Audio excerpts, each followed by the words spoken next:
আসসালামু আলাইকুম বন্ধুরা, আমি মোহাম্মদ জামান হোসেন আবার আপনাদের মাঝে আরেকটা নতুন টিপস নিয়ে আমি অবস্থিত হচ্ছি। অবশ্যই আমার থাম্বনেল দেখে আপনারা বুঝতে পারছেন এই মুহূর্তে আপনাদের মাঝে আমি কোন টিপস নিয়ে অবস্থিত হচ্ছি। আপনারা সকলে জানেন আমি ঢাকা রাজধানীর সরকারি বেসরকারি প্রাইভেট হাসপাতাল বাংলাদেশের সবচেয়ে ডক্টর যে সিনিয়র কনসালটেন্ট ডক্টরের চেম্বারের লোকেশন তথ্য সংগ্রহ করে ভিডিও তৈরি করে আমার চ্যানেলে আপলোড আপনাদের সহযোগিতা করার চেষ্টা করি ইনশাল্লাহ।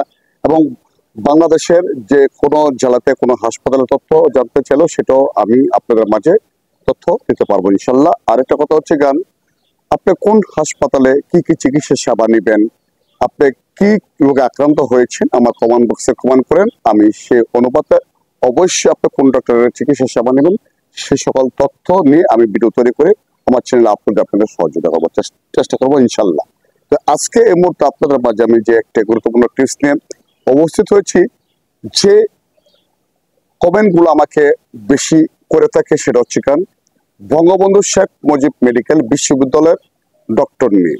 এখন কথা হচ্ছে বঙ্গবন্ধু শেখ মুজিব মেডিকেল বিশ্ববিদ্যালয়ে বাংলাদেশের একটা অন্যতম হাসপাতাল। সারা বাংলাদেশ থেকে এই হাসপাতালে চিকিৎসা সেবার জন্য অনেকে আসে এবং বিভিন্ন বিভাগীয় জেলা হাসপাতাল থেকে কিন্তু আপনার এই বঙ্গবন্ধু শেখ মুজিব মেডিকেল বিশ্ববিদ্যালয় হাসপাতালে কিন্তু রোগী রেফার করে থাকে।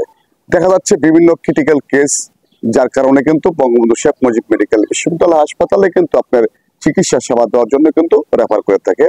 এখন মূল কথা হচ্ছে আমাকে অসংখ্য মা ভাই বোনেরা কমেন্ট বক্সে কমেন্ট করে যে ভাই বঙ্গবন্ধু শেখ মুজিব মেডিকেল বিশ্ববিদ্যালয়ে মানে প্রফেসর দেখাতে পারবো কিনা, মানে এই চেম্বার আছে কিনা, মানে থাইরয়েডের চেম্বার আছে কিনা, তারপরে আপনাকে গান সার্জারি মানে চেম্বার আছে কিনা, মানে প্রফেসর দেখাতে পারবে কিনা।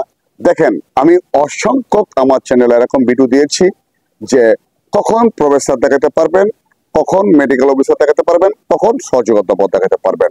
আমি অসংখ্য এরকম আপনাদের মাঝে ভিডিও আমার চ্যানেলে আমি আপলোড দিয়েছি। যে এখন কথা হচ্ছে গান আপনারা আমি বলি, দেখেন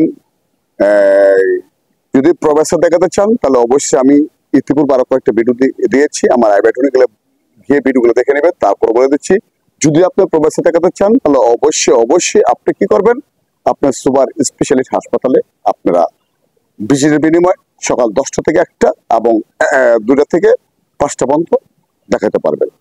সকল ডিপার্টমেন্ট দেখাতে পারবেন। তবে 15টি ডিপার্টমেন্ট চালু হয়েছে, আমি ভিডিও বানিয়ে আমার চ্যানেলে আপলোড দিয়েছি, আমার আই বাটনে গিয়ে আপনারা ভিডিওগুলো দেখে নেবেন। আচ্ছা ঠিক আছে, এখন কথা হচ্ছে যে সহযোগী অধ্যাপক বৈকালীন একটা সেবা আছে পিজিতে, আপনার 3টা থেকে 6টা বন্ধ সেবাটা দিয়ে থাকে। তো এই টিকিট কাটতে হবে কখন, অনেক আমাকে কমেন্ট বক্সে কমেন্ট করে। এই টিকিট আপনি কাটতে হবে অবশ্যই সকাল যখন আপনারা এই বহির্বিভাগের টিকিট নিয়ে থাকেন, বহির্বিভাগ থেকেই আপনার 9টা থেকে 12টা বা 11টা যে আগে যাবে সে কিন্তু আগে টিকিটটা সংগ্রহ করতে পারবে। ভাই অনেক নিয়ম, অনেক রুলস আছে, অনেক রেগুলেশন আছে, কিন্তু ঠিক আছে বললেই সবকিছু করা যায় না। তো আমি বলবো যে আপনাদের কি সমস্যা অবশ্যই আমার কমেন্ট বক্সে কমেন্ট করে আমাকে জানাবেন। আমি যত সময় কিন্তু অবশ্যই আপনাদেরকে রিপ্লাই দেওয়ার চেষ্টা করবো ইনশাল্লাহ।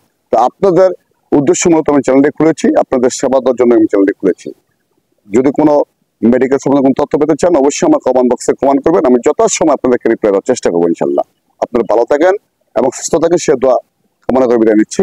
অবশ্যই যারা আমার চ্যানেল এখনো সাবস্ক্রাইব করেনি অবশ্যই আমার চ্যানেলটা সাবস্ক্রাইব করবেন। আর যারা আমার ফেসবুক পেজ থেকে দেখতেছেন অবশ্যই আমার ফেসবুকটি ফলো করবেন। আমার অবশ্যই ইউটিউব চ্যানেল আছে অল মেডিকেল ইনফরমেশন, যারা ফেসবুক পেজ থেকে দেখতেছেন অবশ্যই আমার মানে পেজটি আপনারা ফলো করবেন, কারণ আমার ইউটিউবের চ্যানেল আছে অল মেডিকেল ইনফরমেশন, এটা লিখে চার্জ করলে কিন্তু অবশ্যই আপনারা পেয়ে যাবেন। আর আমাকে ফলো করবেন, ফলো করলে আপনাদেরকে কাজে লাগবে। আমি সারা বাংলাদেশ মেডিকেলের তথ্য প্রোভাইড করে থাকি। আপনারা ভালো থাকেন এবং সুস্থ থাকেন সে দোয়া কামনা করে বিদায় নিচ্ছি। আল্লাহ হাফেজ।